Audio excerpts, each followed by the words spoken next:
Hey guys, Bex here.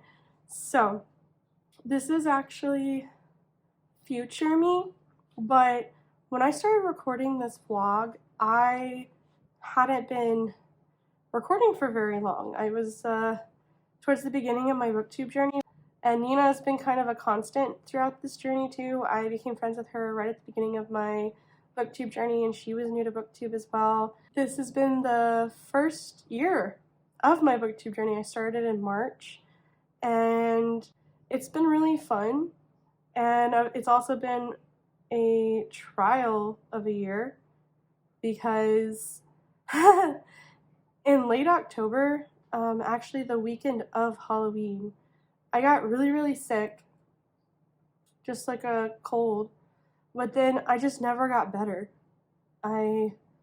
It's now almost Christmas, and I've tested positive for the flu, and I've tested positive for COVID, and we're pretty sure I had RSV, and I'm starting to wonder if I have something going on with my immune system, and it's starting to really like wear on my body. Always feeling sick. But my eye cleared up. Whenever my eye, the vessels or something ruptured, I don't even know, around the RSV period, I stopped recording, which was in November, and now it's Christmas, and I'm like, okay, well, I want to record, but I am COVID positive right now, and I'm quarantining at home, but I was feeling well enough to get back on recording, so here I am, and I'm looking over the footage, and I'm realizing that this is definitely showing my journey throughout this past year, and I love that.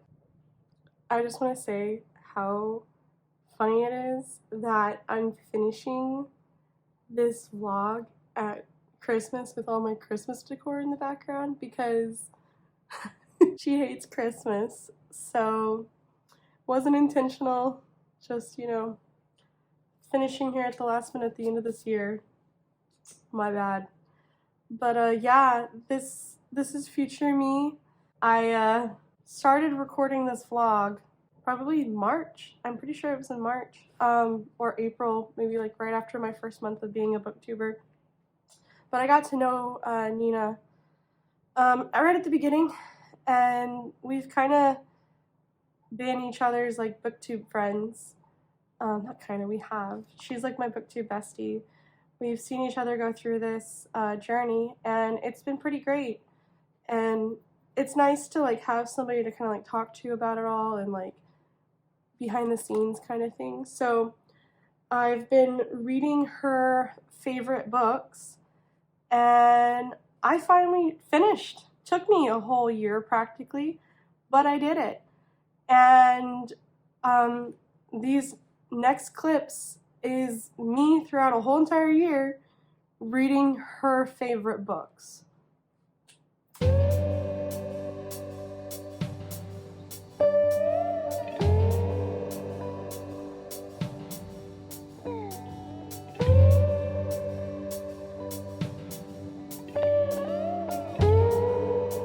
Okay, so maybe I should give you guys like a 411 on like so far what this book is about. I feel like I'm gonna sneeze. Excuse me. So there's this guy named Linus Baker. He works for... My husband just threw a straw at me. Well, let me just give you an update on my life while I'm at it. Yeah, it's 8:06 in the evening. I had to take my frog to the vet today. Hopefully he's okay. We're kind of like monitoring him. House in the Cerulean Sea. There's this guy named Linus Baker. He works for this horrible company. He's like a caseworker. He like goes to orphanages, and he makes sure that magical kids are being taken care of. He's been asked to go to this one orphanage by the Cerulean Sea, and he meets a couple of kids that are adorable, that have magical, capabilities. The romantic interest in this book is my favorite thing. Oh my gosh. So this is definitely LBGT. I'm loving it.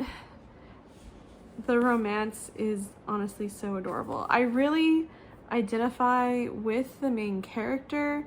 When I was reading the first chapter, I was like, oh no, I don't know if I'm gonna like this, because I've worked in corporate offices majority of my professional life, and anytime like a book explains corporate worlds, I'm like, oh my gosh, no, that's the last thing I want to think about. Like, I'm reading to escape that.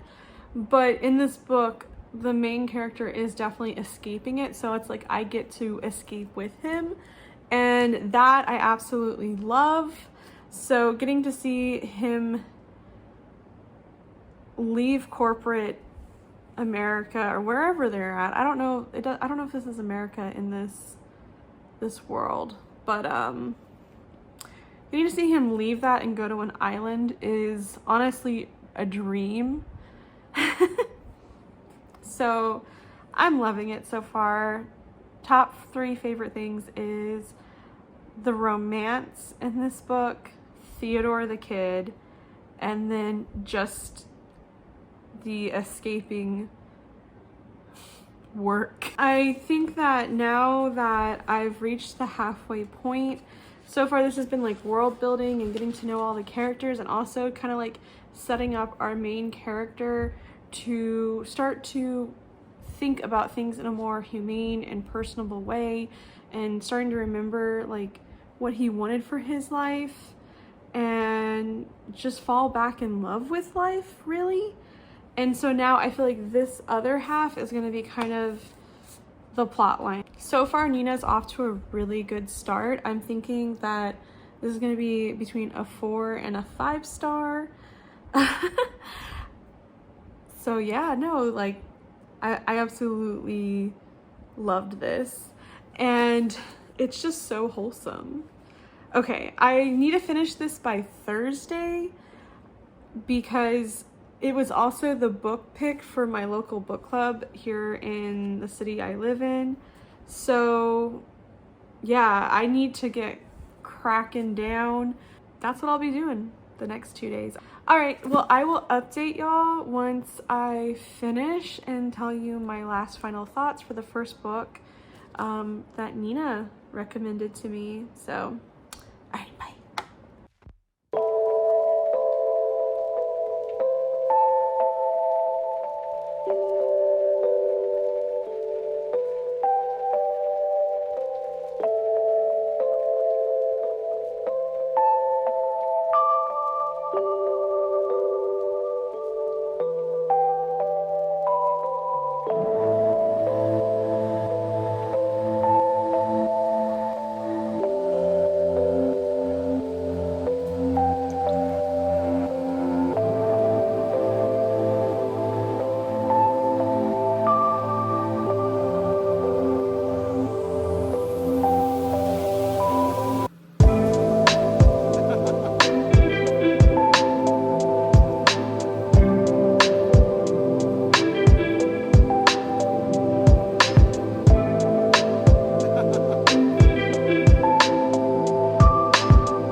Hello there.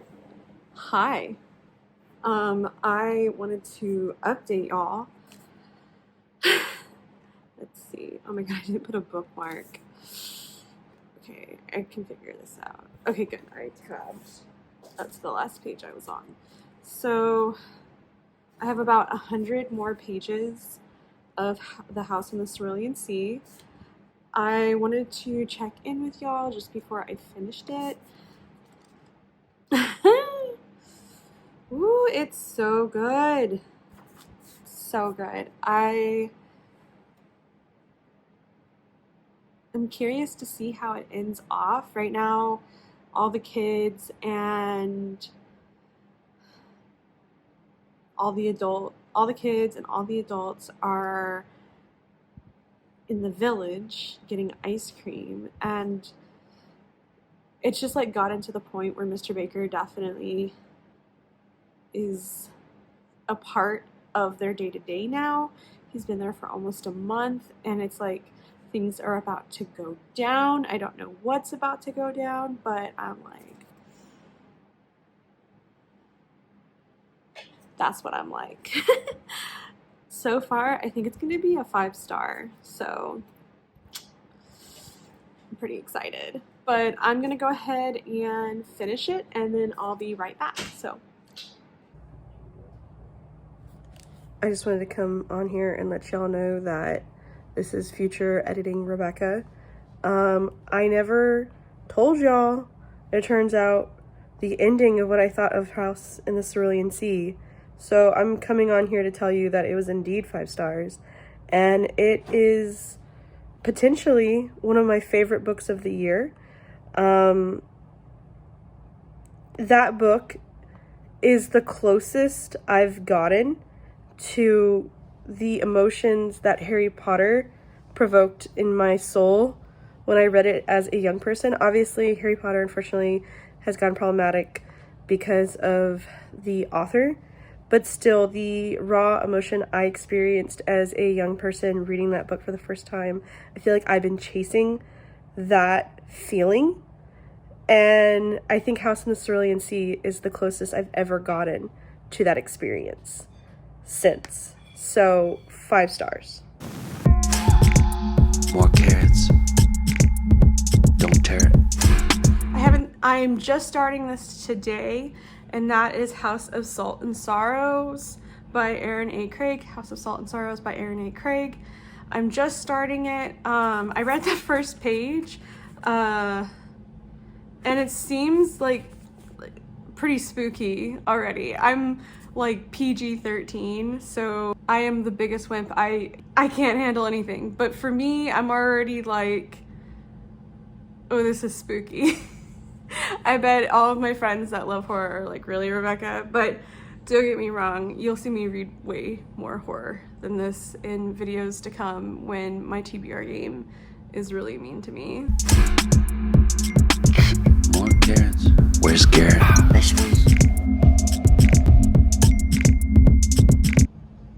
Hey guys, I don't have my ring light. I'm reading this and I'm about to really get into some sprints. So I just wanted to quickly jump on and let y'all know that I am reading House of Salt and Sorrows. I am about 100 pages into House of Salt and Sorrows, and I think I'm enjoying it. I know that sounds weird, but I kind of haven't decided if I'm liking it or not liking it. I don't know. I like the ghosts, but I don't know how I feel about the characters. I don't know. I'm gonna have to see where the story goes, so I'll keep y'all updated. Hello. Hi. So I wanted to jump on here and give you an update that I did finish House of Salt and Sorrows by Aaron A. Craig. And final thoughts. I'm so sorry, Nina, but I'm underwhelmed. So this book is about a girl. I'm trying to remember her name. Annalie. Haha, I was correct. Her name is Annalie, and this is a retelling of the 12 Dancing Princesses. So it's her and all her sisters. Her father is like a king or a duke or something. They live on an island. If you watched Game of Thrones, the Greyjoys, they're like the Greyjoys in Game of Thrones, like very closely. When they die, their bodies are put back into the ocean, and they believe in a big kraken-like entity named Pontus, Pontus, if I'm not pronouncing that right. But it's the 12 Dancing Princesses, but it's supposed to be a spookier version of the 12 Dancing Princesses. So like the first 30 pages, you get some like spooky aspects of like what's happening pretty early on. Like the very opening scene of the book is they're putting into the ocean her sister that just died. She's basically trying to beat the clock because it seems like something is happening to all of her and her sisters. There's ghosts in this book. But then after I got through that first 30 pages, I felt like about this much of the book was just like, we're dancing. Oh, never mind, we're not dancing anymore. Oh, we're dancing. Oh, just kidding, we're not gonna dance anymore. And I was just like back and forth. And it wasn't until like the last, hello. Pizza time.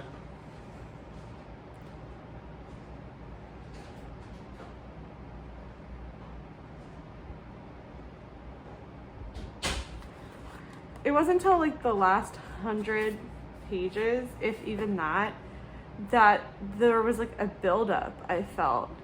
And it was like, just like, it's a little too late. Like, I've already decided that I'm not enjoying this, and it just didn't do it for me. So I'm so sorry. I'm sorry. But I'm gonna give it between like a 2.75 and a 3 star, because maybe if it was shorter, I would have liked it more, but there was just so much filler where it got really boring. Yeah, but that is the second book in the series. So right now I am at a 5 star, and then we'll go ahead and put a 2.75.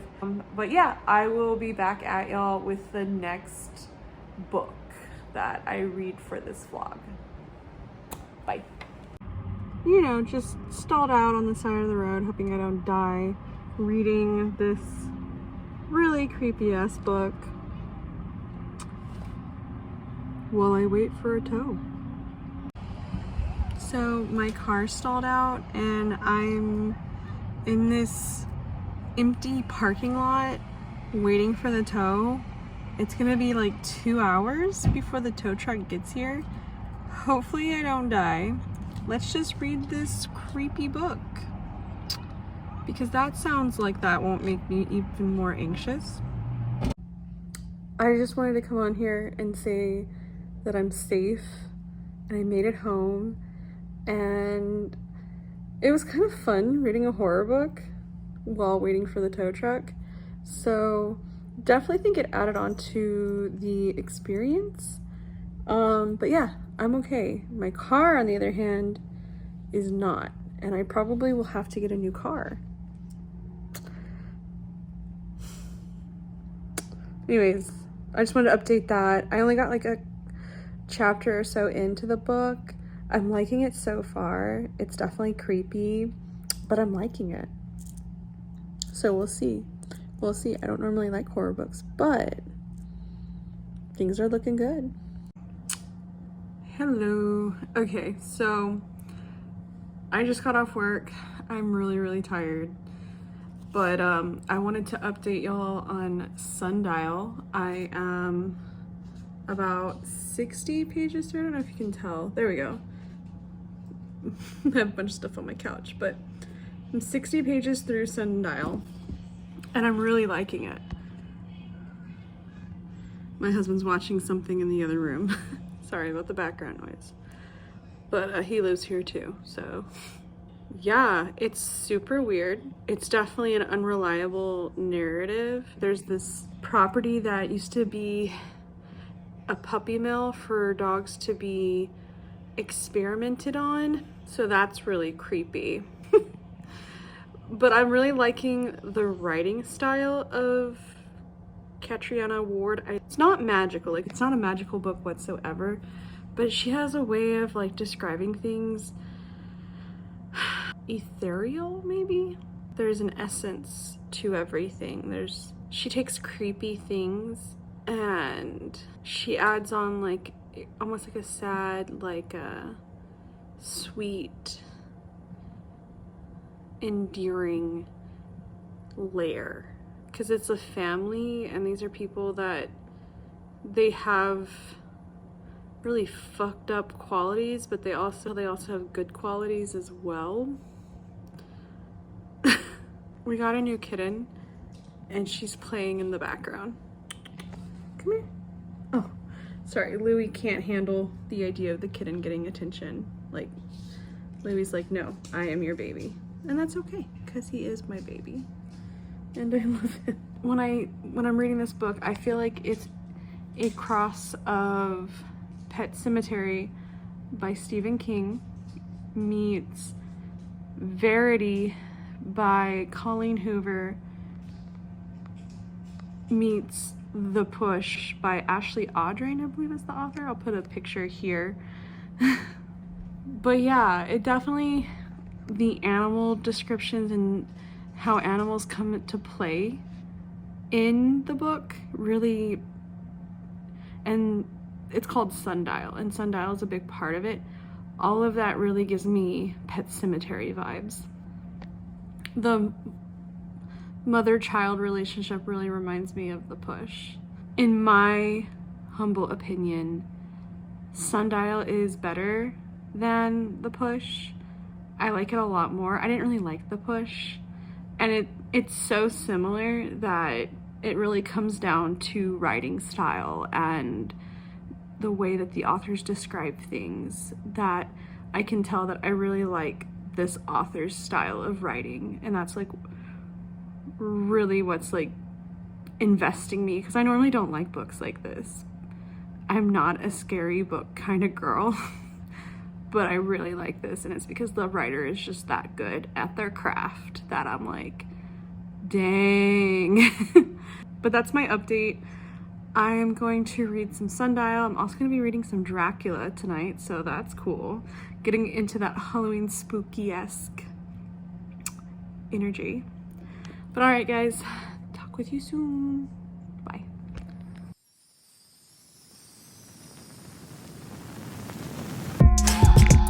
More carrots. Don't tear it. More carrots. Where's Garrett? Vegetables. Vegetables.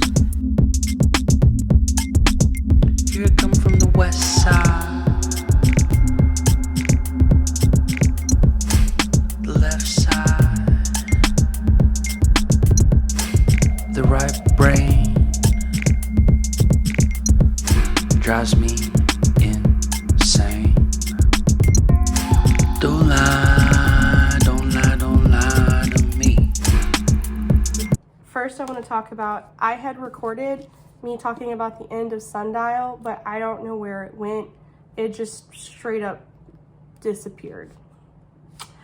Seriously, I remember recording it, but that footage just does not exist. If you hear water dripping in the background, there's a freeze warning. I live in Texas, San Antonio, Texas. And yeah, they told us to drip our faucets so that our pipes don't freeze over. They don't put the pipes as low as they do in, northern states.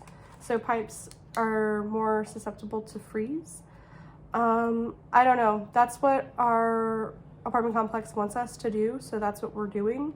I don't know if that's what people in Northern America or wherever it snows a lot actually do, but that's what we were told to do, and we know nothing. This is outside of our expertise, me and my husband. So yeah. But I wanted to tell you about Sundial. I am giving this 5 stars, and the video I'm going to be recording right after I finish recording this is about my favorite books of the year, and this is indeed going to be on that list. And let's just take a moment to appreciate that I did I did blue and pink tabs, and the book matches the aesthetic. It's absolutely wonderful. Love that. Go me. It's very creepy. Trina Ward knows how to write about things that are like psychologically creepy. It's not, she writes about things that are creepy in the sense of like visuals too, but let me read this. I like wrote it down in my journal. I loved it so much. Let me read this to you because it really hits it on the nail, and it's so intriguing. When people say something is unthinkable, what they usually mean is that they don't want to think about it. But that is not what unthinkable means. I know that now. It means to be confronted with an idea so vast, dark, and monstrous that it will not fit into any known shape in your mind, This poison and madness flowering behind your eyes. And I feel like that quote really gets the essence of what Katrina Ward is an expert at. She's creepy and scary about things that you don't actively think about, and to think about them is honory. It's unsettling. But she writes it in such a beautiful and poetic way that it's almost like it makes you look and not look away. And you're like, wait, this is so fucked up yet so beautiful. What is happening? I've never met an author that could write about something so horrendous and yet so poetically. And she's one of, like, a lot, like the two books that Nina brought into my life, which is TJ Klune's, what is it called? The House in the Cerulean Sea and Sundial. I loved these books, and they're favorite books now because their writing style is so unique to them. Very different writers, but it's just superb. They just really take you somewhere in your imagination, and they just paint such a vivid picture. It's so beautiful, and I want to read way more from Katrina Ward. And normally I don't like the genre that is Katrina Ward's style. She is definitely in the spooky section of Barnes & Noble. And other books like this, like I would say The Push is kind of similar. I didn't like The Push. It just didn't sit well with me, but I did like this. Key Elements, it's about a mother and her two daughters and her marriage. It's about a broken family with a lot of secrets. It's about the mother is concerned that maybe her daughter isn't right in her mind, and it's the journey of what a mother is going to do about it. And she takes her daughter with her to a ranch that she inherited from her parents to try to connect with her daughter and figure out what they're going to do. I did not see the end coming. The end of Sundial took me by surprise. I was like blown away. Did not see that ending. So I really loved this book. It's an absolute stunner. The last book I read is Desperate Measures. I believe it's by Katie Robert. I'll put a picture here because I did listen to it as an audiobook. And I gave this book 3 stars. I definitely liked it more than House of Salt and Sorrows. In fact, I enjoyed this book.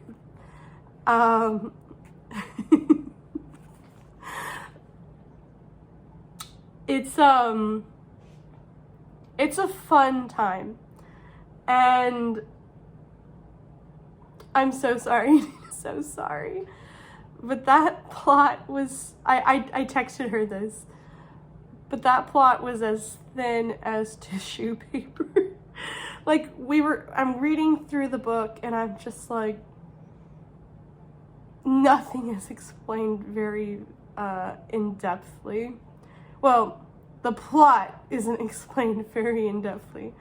So this is definitely a smutty book, and I think I was kind of taken by surprise because I've been reading some really like fleshed out like high fantasies, and I've been reading these books, and it's been a moment since I read something like that, and I was like, I don't even think I learned Jafar's last name. This book is definitely for, there's not a lot. I gave it 3 stars. It's a retelling of Jasmine But in this book, her love interest is Jafar and not Aladdin. And the character that would be Aladdin is the villain instead of the hero. And it was fun. I'm gonna sip some water. It was very steamy. And let me tell you what, it does not shy away from the smutty scenes. And I think in that regard, it's really, really great. If you want a smutty book and you want a bad boy, Jafar is a bad boy and this is a smutty book. And I'll leave it at that. Now, I know that Nina loves Aladdin and she loves Jafar. Like before she even read this book. I know she's been a fan of Jafar. So, I can see why Nina loved this book. And that brings me to the stats. I read The House in the Cerulean Sea, 5 stars. House of Salt and Sorrow, 3 stars. Sundial, which was another 5. And then Desperate Measures, which was 3. So we're about half and half. I think a key difference between Nina and I is that I'm not a huge fan of retellings of fairy tales. I've never been. I haven't found a retelling book that I liked. I think there may be retelling books out there that I will, but I just haven't found them. But she loves retellings and she's a huge fan of reading those. And I've noticed that she reads a lot of them. And I think that's where we diverged in me reading her favorites.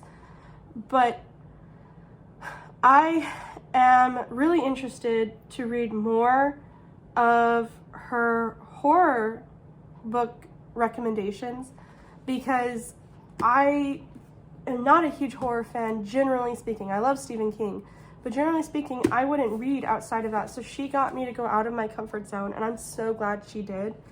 And then with fantasy, I think me and Nina's tastes are the same. I think that's where we come together. We both read the Greenbone Saga. We both loved it.